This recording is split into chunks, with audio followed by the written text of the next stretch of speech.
Right, so this is continuing with the topology of the reals with the YouTube playlist series, and it's in particular of the behavioral analysis playlist.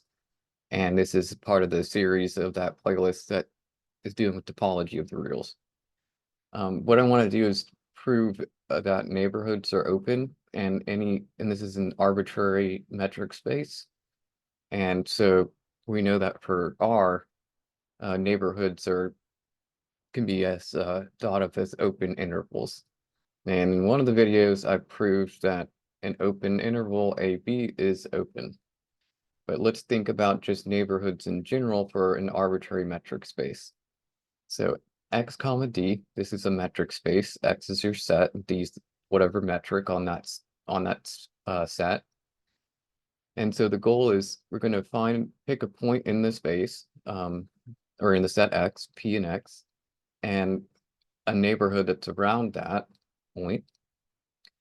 And so what I drew here is here's my point P, and then here's just some neighborhood around that point. What I want to show is that for all points in this neighborhood, there exists another neighborhood around a point that's in it that's still contained entirely in the bigger neighborhood. So in particular, if Q is an arbitrary point that's in my, let's say, epsilon neighborhood, and so epsilon, hang on, the radius of this, let's say, ball or neighborhood is epsilon. And so Q is some arbitrary point that's in this neighborhood. Well, for Q, I can draw another neighborhood, and that other neighborhood is going to have some radius r. And so r, lowercase r, is going to be this distance. And so this is the radius around the neighborhood that's around this value Q. And you'll see that I have a point that's in this neighborhood. And the idea is that for this point X, it still lies in the epsilon neighborhood. So for all Q in the epsilon neighborhood of P, there exists an R bigger than 0 such that the R neighborhood around Q is contained in the epsilon neighborhood around P. Well, to show that, I got to pick some element in the R neighborhood of Q. So in other words, for all X in the R neighborhood of Q, then that X value is still in the epsilon neighborhood around P. Well, to be in the R neighborhood of Q for this value X, that means the distance from X to Q is less than this radius R. And then we want to conclude, based on that assumption, that the distance from X to P is less than epsilon, because that would mean that X belongs in the epsilon neighborhood around P. All right, so these are your 3 points I drew, because we're going to have to utilize a triangle inequality somehow in this proof. Again, this isn't the proof, this is just sketching the idea. So I just connected the 3 dots, and we know that the segment from P to Q, that's going to represent the distance from P to Q. The segment from Q to X, so Q to X, that's the distance between Q and X. And then the segment drawn here between P and X, so P and X, that is the distance P and X. And what we need is this distance P to X to be less than epsilon for some R bigger than 0. And so I kind of let's zoom in on the epsilon neighborhood for a second. So that's what this is, the epsilon neighborhood. And I look at the distance from P to Q, so that's this. Now this entire distance from P to the boundary of the epsilon neighborhood is distance epsilon. So the whole thing from here to here, that distance of that line segment is epsilon. All right, so this from P to here is epsilon. And X is going to be lied within this R neighborhood around Q. Well, if this is whole thing is epsilon, and this distance from the center Q to the boundary of this R neighborhood, that's going to be the radius lowercase r.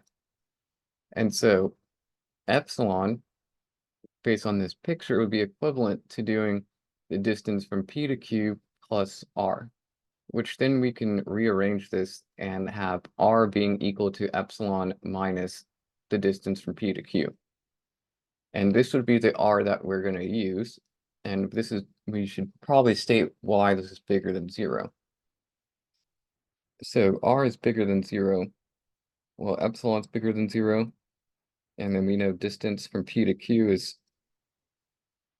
less than epsilon because Q lies in the epsilon neighborhood of P.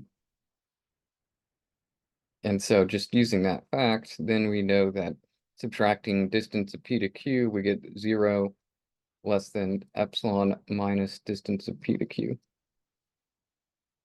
All right, so that establishes that R is bigger than 0. Again, this is just a picture. Now the actual proof, I did state that we're going to have to use the triangle inequality somehow. So here I just listed the 3 variations of the triangle inequality for the 3 points, P, Q, and X. And I need to figure out which one to use. Well, we need to conclude that the distance from X to P is less than epsilon. And so I want to use the triangle inequality and utilizing that distance. And that means I want to use this. All right, so we want to use the triangle inequality invoking from X to P because we want the conclusion of that statement to be less than epsilon. And so we say, all right, well, that's less than or equal to distance of X to Q plus the distance from Q to P.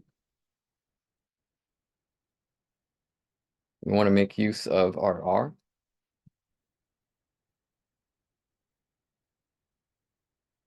which is epsilon minus distance of P to Q. Well, we know X to Q is less than R, and so we could say distance from X to P is less than R plus the distance from Q to P. And then we just substitute what R is. All right, I kind of pretty much almost did the proof, but let's formalize this. All right, so proof. So we want to show that any neighborhood in a metric space is open. So first I need to choose some arbitrary point in that set X and then form a neighborhood around that. So pick P and X.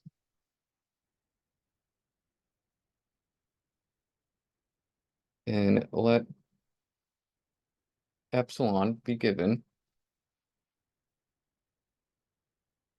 Then we have the epsilon neighborhood around P to be the set Q such that the distance from P to Q is less than epsilon.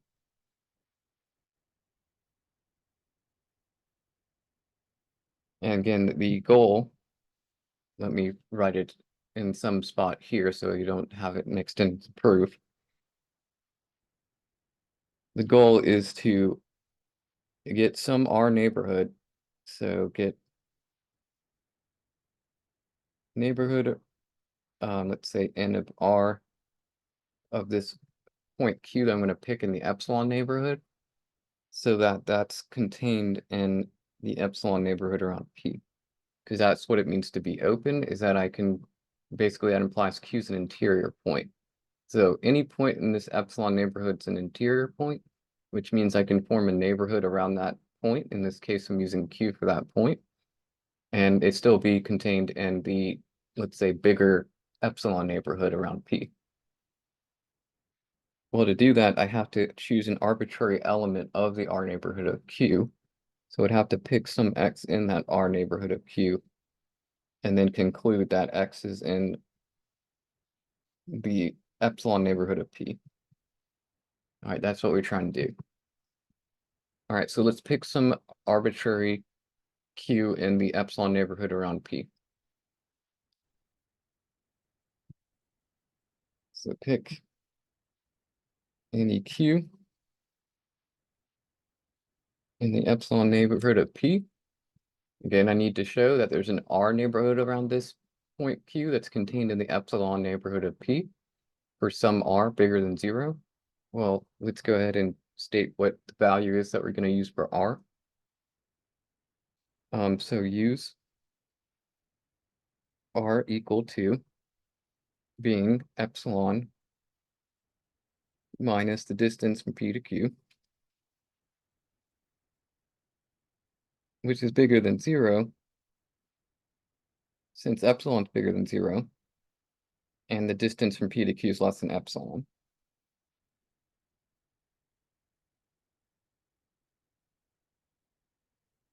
All right, so then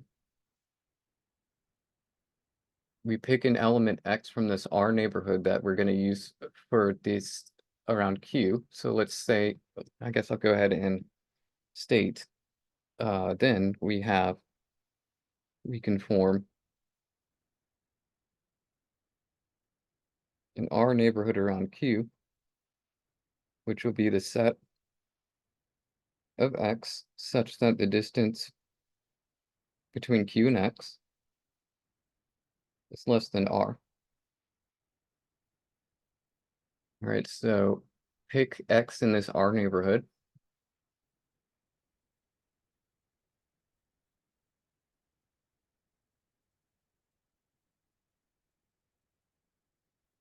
And so we know distance of Q to X is less than R.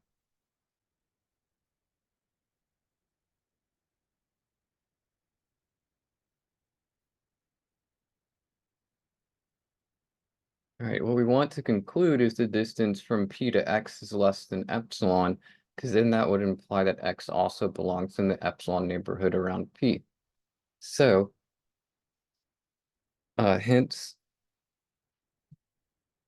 using triangle inequality,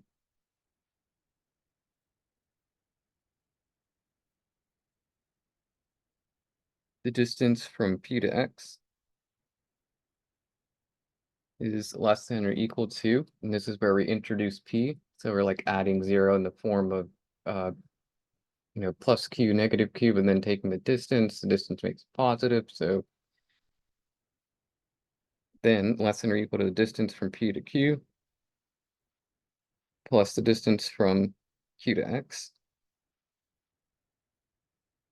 And we know that the distance from Q to X is less than R. And we already discussed that this is our R. So this would be less than distance from P to Q plus R. All I'm going to do now is just erase R and substitute in epsilon minus the distance from P to Q, since that is what R is.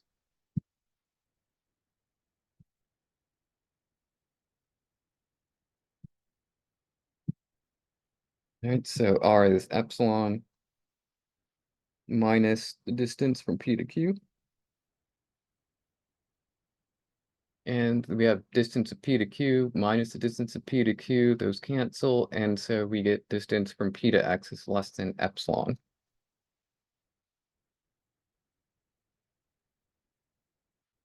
Well, that means then X belongs to the epsilon neighborhood of P. And since X is arbitrary, since this is true, since for all X in the R neighborhood of Q, we have that X belongs in the epsilon neighborhood of P, then the R neighborhood of Q is contained in the epsilon neighborhood of P. And that means then the epsilon neighborhood of P is an open set. All right, so I wanted to do this one to just state, so this is kind of using Bruden's text for this playlist, and this is talking about an arbitrary metric space of neighborhoods being open sets, and we can utilize this fact for later problems. So I'll conclude the video there and then start something else in the next video.